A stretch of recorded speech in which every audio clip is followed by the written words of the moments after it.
Hey guys, welcome back to my channel. So today I am sharing my favorite romance books of 2021 so far. This list was honestly so hard to narrow down because I've read so many amazing romance books this year. For me, this has just been like the year of romance. Romance has really not been letting me down. I feel like most of the ones that I've read this year so far, I really loved. So my end of the year favorite romances is gonna be so difficult to narrow down, but I have 7 here that I really think are at the top for me right now. All of these books obviously were 5 stars. So these are in no order. I don't know yet what my favorite of all of these are, but the first book that I have on this list is The Doctor by Nikki Sloane. Nikki Sloane is an author that I've been working through her backlist this year, and I am obsessed with her. She gives me the same vibes that Katee Robert gives me, which makes a lot of sense because Katee has said that Nikki Sloane's Filthy Rich American series is what inspired her to write Your Dad Will Do, which you guys know is my favorite Katee Robert book. So it very much makes sense that Katee Robert and Nikki Sloane remind me of each other. And this book is another ex-boyfriend's dad romance. I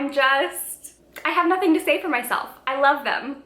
All of them. Every single one that I've read, I love. So basically in this book, the main character is with her boyfriend and their relationship is just going nowhere. And the final nail gets put into the coffin when her grandmother passes away and her boyfriend refuses to go to the funeral with her. He just can't be bothered. So she goes to his house to break up with him. And when she is leaving the house, she runs into her now ex's dad, who is a doctor, a very attractive doctor, and they sort of have like a little moment, and then that moment turns into more, and they end up having a relationship.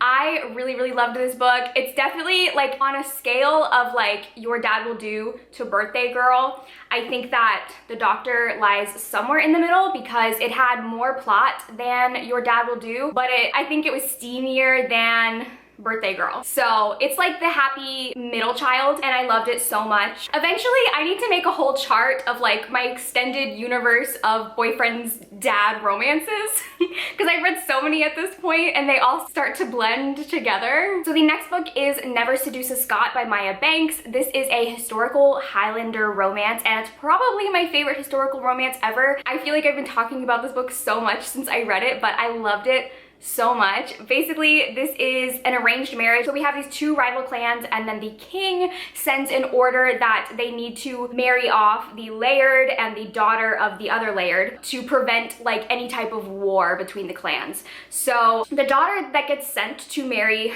the laird is deaf, and she wasn't born deaf. She had an accident when she was a kid and has since become deaf, but nobody knows that she's deaf. People think that she just had brain damage during her accident. And when she meets her new husband, she realizes that his voice, like the tone of his voice, is so deep that she can hear the vibrations, and it's the first sound that she's been able to hear since her accident. So she is very much drawn to him, and I loved this romance so much because it was so sweet. Like the general premise of like enemies being forced to be married, I thought it was going to be a little bit more contentious, but it was the sweetest romance ever. He was so protective of her and really wanted to take care of her and figure out what was going on with her. This also had the sickbed trope for both of them. He gets injured and she has to take care of him, and then while she's taking care of him, she gets sick and he has to take care of her. Oh,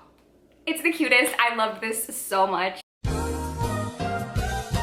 So this video is being sponsored by Native. I've worked with Native many times now, and I really love this brand. They make aluminum-free deodorants that are hands down my favorite deodorants that I've ever tried. They're not sticky, they dry quickly, they're aluminum-free, paraben, and sulfate-free. They are made with simple, safe ingredients such as coconut oil and shea butter, and they are vegan and cruelty-free. Native also offers a plastic-free version of their deodorant using the same formula but with more sustainable packaging. Last year, they donated over $2 million worth of product to Hope and Comfort, a nonprofit organization to help deliver health and confidence to those in need. So they sent me 3 deodorants. One of them is just my absolute favorite, coconut and vanilla. I always have this one on hand. It's my favorite scent. It's so great. But then they also sent me 2 of their, I think they're summer scents. So one of them is sweet peach and nectar, which is just like, It smells so amazing. I feel like I'm sitting on a porch swing, and then inside the house, my mom is like taking a peach cobbler out of the oven, and I'm like drinking a big glass of sweet tea. And then the other one is Midnight Jasmine and Sage. And this one gives me vibes of like sitting out by the lake at nighttime under the stars.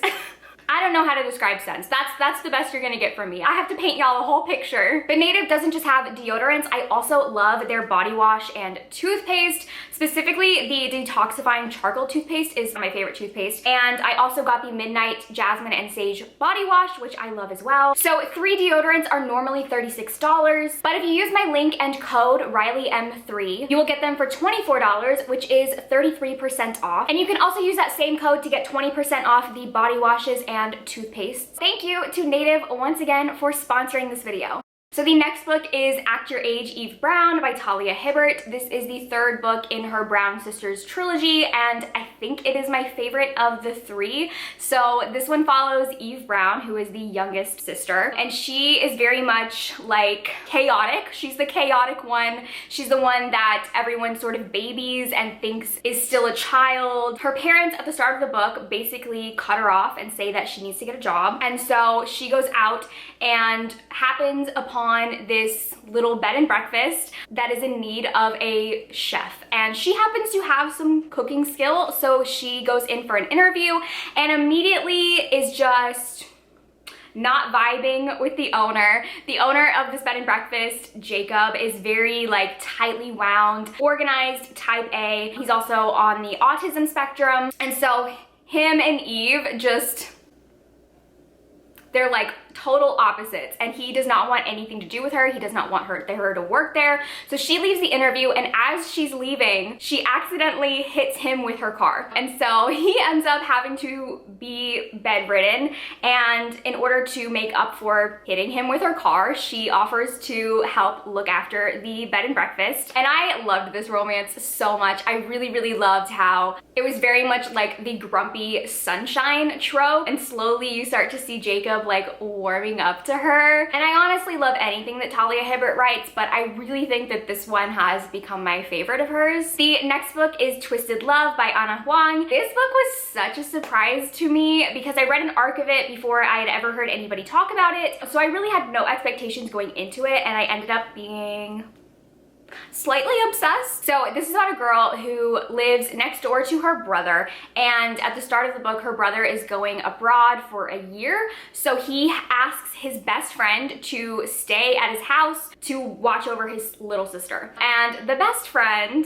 is like this very ice cold, grumpy, stoic, dark, broody man, and the girl is like a ray of sunshine, and she is determined to spend this time trying to prove that the guy is not a robot. So she enlists a plan to make him feel emotions. So she tries to make him watch really sad movies to get him to cry. She tries to make him angry. She tries to make him jealous. And through that, they form a romance. This also has like a little bit of a darker element to it because both of the characters have really dark trauma in their past that is sort of resurfacing. And there's also like a little bit of action and a mystery element. This has one of the hottest phone scenes.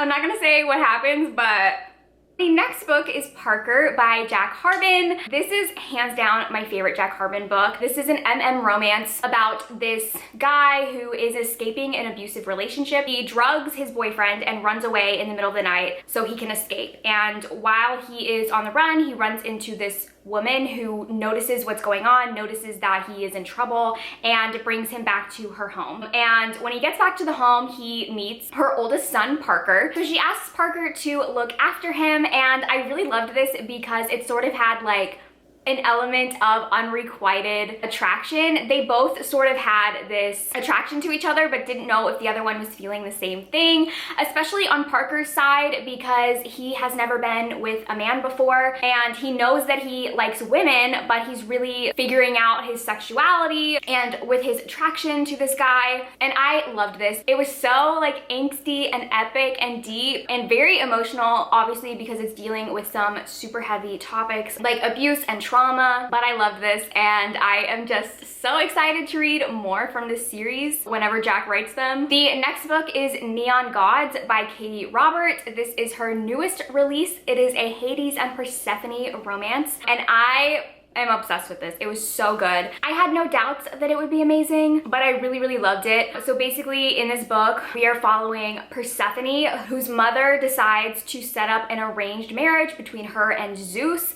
which is the absolute last thing that she wants because Zeus has now had several wives that have mysteriously died. So she knows that if she marries him, she's going to end up dead. So she decides to flee the city and cross the river Styx into Hades territory, which is a place that Zeus cannot go to get her back. So she does that and meets Hades, who she thought was a myth, and strikes a bargain with him to let him ruin her so that Zeus will not want her anymore. And I absolutely loved this. Katee has already written like a version of Hades in her Wicked Villain series, so I was very interested to see how this Hades was going to be different, and I really loved how soft he was.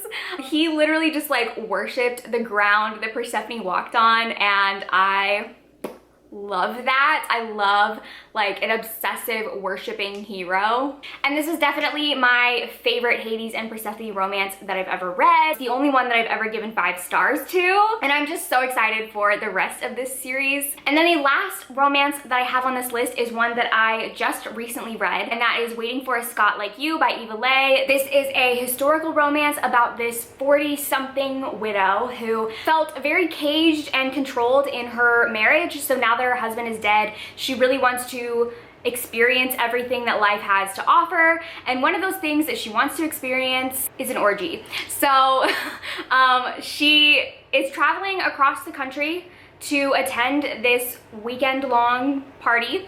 Her friends insist that she has an escort take her so that she's safe on the road. So they enlist the help of this Scottish major who is very much like a stickler for the rules.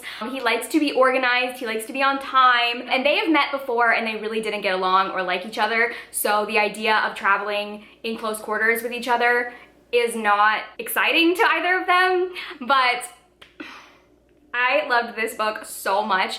Basically, the entire book is them traveling like in this carriage and then stopping at different inns along the way and kind of taking little detours every time that she finds something that she wants to experience, whether it be like attending a fair or learning how to cook something. Like, it's literally if you took the only one bed trope and made that an entire plot because they have to keep staying at all these different inns, and a lot of the places only have one room, so they have to pretend to be a married couple and they have to share a bed. I loved this book so much. So yeah, those are my favorite romances of the year so far. Definitely let me know in the comments what your favorite romance is that you've read this year, and thank you guys for watching. I will see you in my next video. Bye!